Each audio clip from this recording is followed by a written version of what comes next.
وہ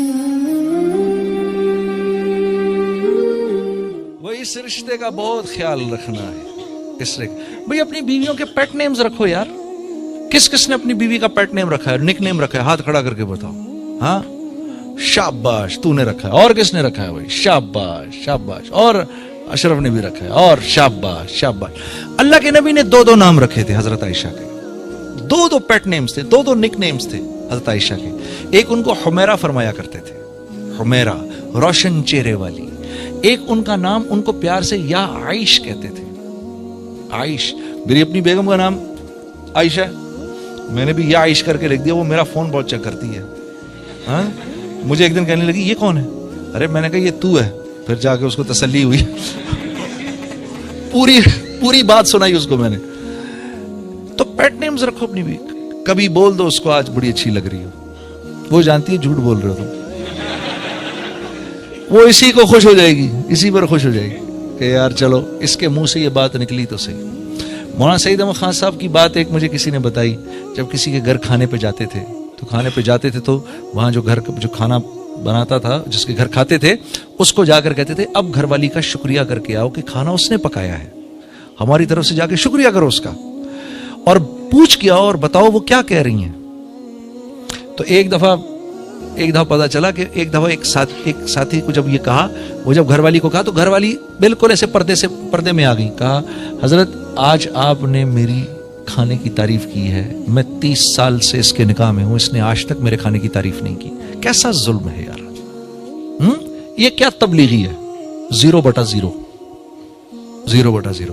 تو گھر والوں کے ساتھ, گھر والی خندہ پیشانی کے ساتھ برداشت کر لو. ایک آدمی آیا حضرت عمر رضی اللہ تعالیٰ عنہ کے پاس ملنے کے لیے, تو کہا جی کہاں ہیں امیر المومنین؟ کہا جی گھر گئے تھوڑی دیر کے لیے. وہ گھر کے قریب گیا تو دیکھا وہ اندر سے ڈانٹے پڑ رہی ہیں امیر المومنین کو حضرت ام کلثوم سے. تو گھبرا گیا کہ یار یہ کیا سسٹم ہے بھائی, یہ تو امیر المومنین کی بھی شامت آئی ہوئی ہے. تو باہر کھڑا رہا انتظار کرتا رہا کہ یہ کیا ہوا ہے بھائی, کیا یہ نظام جو ہے یہ کیا, ہر ایک کے گھر ایک ہی نظام ہے. اب وہ جناب علی حضرت عمر رضی اللہ تعالیٰ باہر آئے اس کے کھٹکھٹانے پر. تو کہا کیا ہو گیا؟ کہا حضرت وہ ایک لایا تھا, مسئلہ تو تھا, لیکن یہاں تو آپ کی جو درگت دیکھی ہے میں تو ہمت نہیں ہو رہی کہ میں آپ سے بات کروں. تو کیا ہو گیا؟ آپ کو بھی بیوی سے جھاڑ پڑ رہی, تو آپ مسکرا دیے. ارے کہا یار کہ جھاڑ کھالی بیوی سے تو کیا ہو گیا یار, دیکھو میرے گھر کا خیال رکھتی ہے, اس کی وجہ سے اللہ نے مجھے اولاد دی, اور جب اس کی اولاد ہو رہی تھی نا, میری اولاد تھی, تو اس کا سارا بیچاری کا جسم بھی خراب ہو گیا. ہاں میرے کپڑے دھوتی ہے, میرے لیے کھانا پکاتی ہے, سارے گھر کو صاف رکھتی ہے. جب میں گھر واپس آتا ہوں تو مسکرا کے مجھ سے ملتی ہے. یار اس پر میں نے اگر اس کی تھوڑی سی بات سن لی تو کیا ہو گیا. اس کو ہم انا کا مسئلہ بنا دیتے ہیں, اپنی ناک کا مسئلہ بناتے ہیں, تو خدا کی قسم گھر والی کے آگے بنا لیتے ہیں. ہاں گھر والی کے آگے. میں تمہیں ایک چھوٹی سی بات بتاؤں, میرا ماموں سسر تھا, جب میری شادی ہونے لگی نا, میرا بھی دماغ 7ویں آسمان پہ تھا. تو میرے ماموں سسر نے مجھے ایک بات بتائی. اس نے کہا ایک کام کرنا, میں تمہیں ایک خوبصورت زندگی کا ایک فارمولہ دیتا ہوں. میں نے کہا جی وہ کیا؟ کہا جب بیوی سے لڑائی ہو فوراً اس کو منا لو. میں نے کہا کیوں؟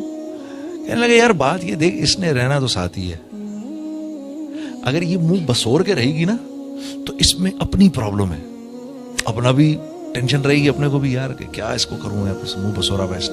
اس لیے جیسے کوئی مسئلہ ہو, چاہے غلطی اس کی ہو یا اپنی ہو, کیونکہ اس کی ہوگی بھی تو نہیں مانے گی. عورت کی جب عورت کسی مرد سے معافی مانگتی ہے, شوہر سے معافی مانگتی ہے, تو کیسے مانگتی ہے پتہ ہے آپ کو؟ وہ کہتی ہے I am sorry but it was your mistake. I am sorry, میں معافی چاہتی ہوں لیکن غلطی آپ کی تھی. ہاں تو یہ عورت کے معافی مانگنے کا طریقہ ہے.